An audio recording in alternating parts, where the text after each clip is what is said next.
네, 이번에는 소년이 온다입니다. 한강 작가의 노벨 문학상을 축하하면서 소년이 온다를 에, 소년이 온다가 어떤 책인지 한번 살펴보도록 하겠습니다. 소년이 온다는 5.18 광주 민주화 운동과 관련된 책입니다.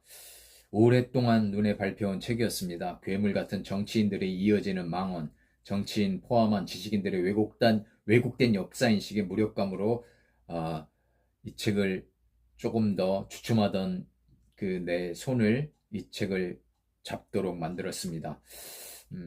이 책을 읽은 거는 2019년도입니다. 제가 읽은 거는요. 군인에 의한 처절한 학살 이전이나 정보요원에 의한 추악한 고문 이전으로 절대로 돌아갈 수 없다고 저자는 말합니다. 그러면 우리가 할 수 있는 일은 분명하게 기억하는 일뿐입니다. 많은 사람들이 지겹다고 해도 이제는 제발 먹고 사는 문제에만 매달리자고 해도 그 먹고 사는 문제는 다름 아닌 올바른 정치에 있으며 지나간 시간과 역사를 똑똑히 기억하는 데에 달려 있다고 아무리 목놓아 울부짖어도 귀 막은 자들에게는 소리 없는 아우성에 불과할 뿐입니다. 아직도 정치인들, 특히 사회의 지도층들은 뭐 다 그런 건 아닙니다만 일부 사람들은 아직 정치적인 그 역사적인 인식이 제대로 하지 못하는 그 장관급 인사들이 있어서 너무나 안타깝습니다. 경제를 살리기 위한 방법으로 단기간에 경제를 몰입한다고 해서 경제는 살아나지 않죠. 경제를 둘러싸고 있는 정치와 사회 등의 여러 가지 사회적 구조와 환경의 모순점을 오랜 기간 동안 검토하고 조정한 후에라도 경제 살리기는 쉽지 않습니다. 갈수록 빈부의 격차가 극단적으로 벌어지는 이유의 분석 같은 것이 있어야 되겠고, 불평등이 심화되는 원인을 좀 더 조사해야 되겠죠. 전반적인 경기가 악화되고 있는데도 대기업의 자금 사정이나 부자들의 돈주머니는 빈약해지지 않죠. 정치와 외교 및 사회구조 전체가 한몸이 되어 일관성을 유지하면서 개혁적 정체들이 이루어져야 그나마 경제의 호황, 그 다음에 불평등의 완화 같은 것을 기대할 수 있을 것입니다. 망언을 이어가는 사람들이 유독 경제에 몰입하자고 말하면서 그들의 말에 호응하는 사람들이 꽤 있어서 답답한 마음이 참 큽니다. 5.18 광주 망언, 5.18 광주 항쟁 민주화 운동에 대해서도 망언이 아직도 있죠. 그리고 그 사람들에 대해서 그런 5.18 유공자에 대해서 그 명단을 밝혀라 이렇게 말하는 사람도 꽤 많고요.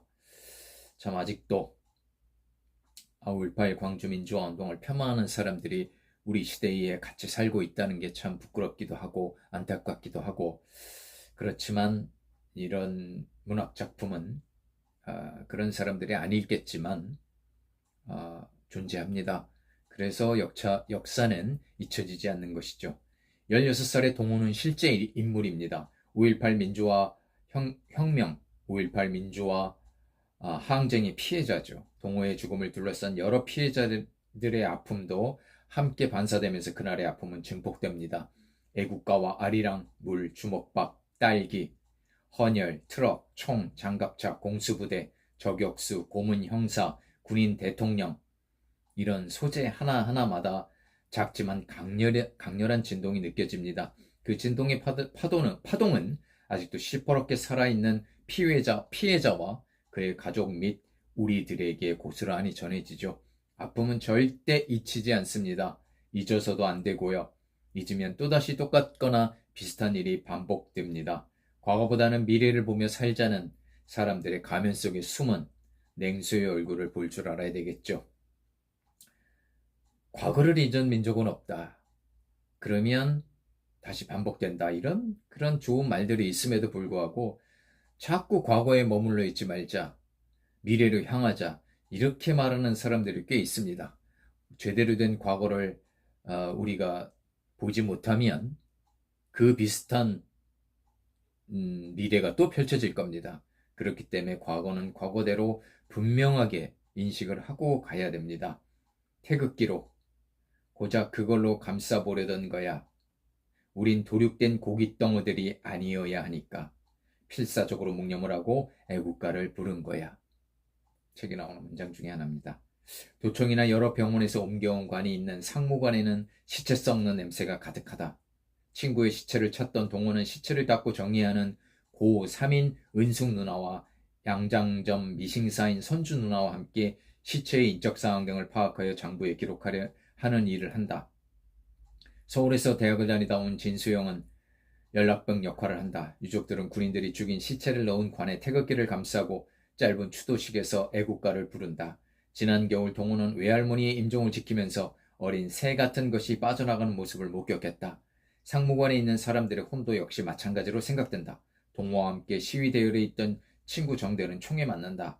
친구의 죽음을 보고도 달아난 동호는 양심의 가책을 느낀다. 방직 공장을 다니는 정대의 누나인 정미 누나는 동호의 중학교 1학년 책을 빌려서는 검정고시를 준비한다고 한다. 시체들은 군인들 혹은 시민들이 끌고 간다. 고깃덩어리처럼 던져지고 쌓아 올려진 몸들. 군인들은 시체탑에 석유를 부어 불을 붙인다. 도청을 지키기 위해 시민들은 모여 카빈총으로 무장하는데 동호 역시 총을 맨다. 도청을 사수하려 모인 사람들은 정작 계엄군이 눈앞에 왔는데도 그들을 향해 총을 쏘지 못한다. 결국 도청을 접수하는 과정에서 계엄군에 의해 수많은 사람들이 총에 맞아 죽고 시청 청소차에 의해 공동묘지로 실려간다. 동호와 4명의 어린 학생들이 나란히 계엄군의 총에 맞아 어린 새 같은 것이 그들의 몸으로 빠져나간다.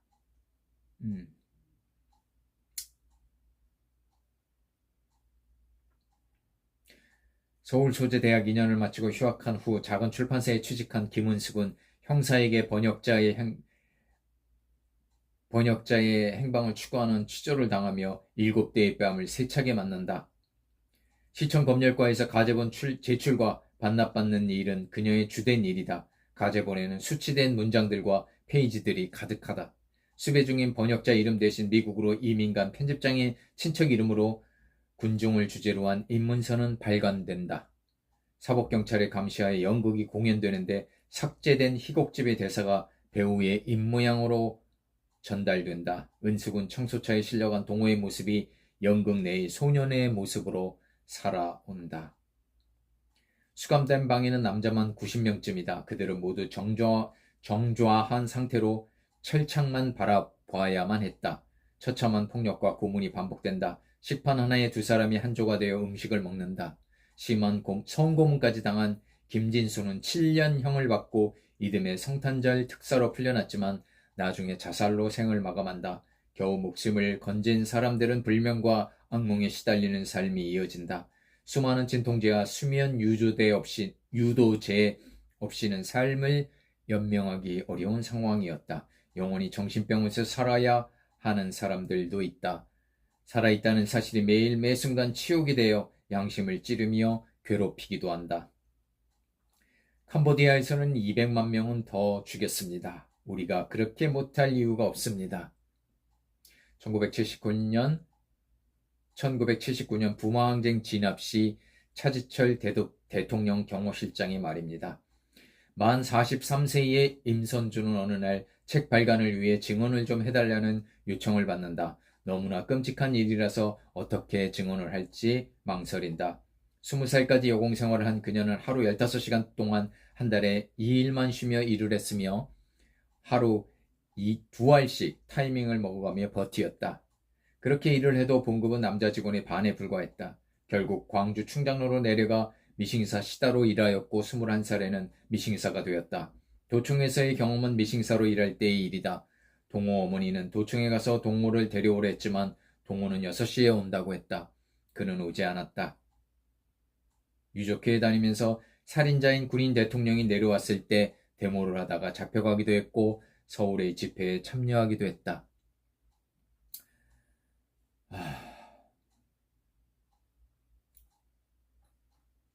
저자는 10살 때 광주에 대한 이 이야기를 들었고 2년 후에는 사진집을 통해 총검으로 으깨어진 여자의 얼굴을 보았습니다.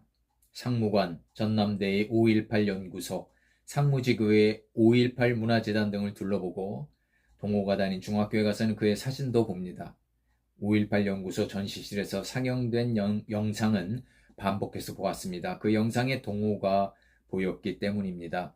2009년 1월 새벽 용산의 한 막루에서 불타는 영상을 보다가 광주를 떠올립니다. 광주에서 동호영을 어렵사리 만나 그로부터 글을 잘 써달라는 부탁을 듣습니다. 동호 사진이 붙은 묘를 찾았습니다.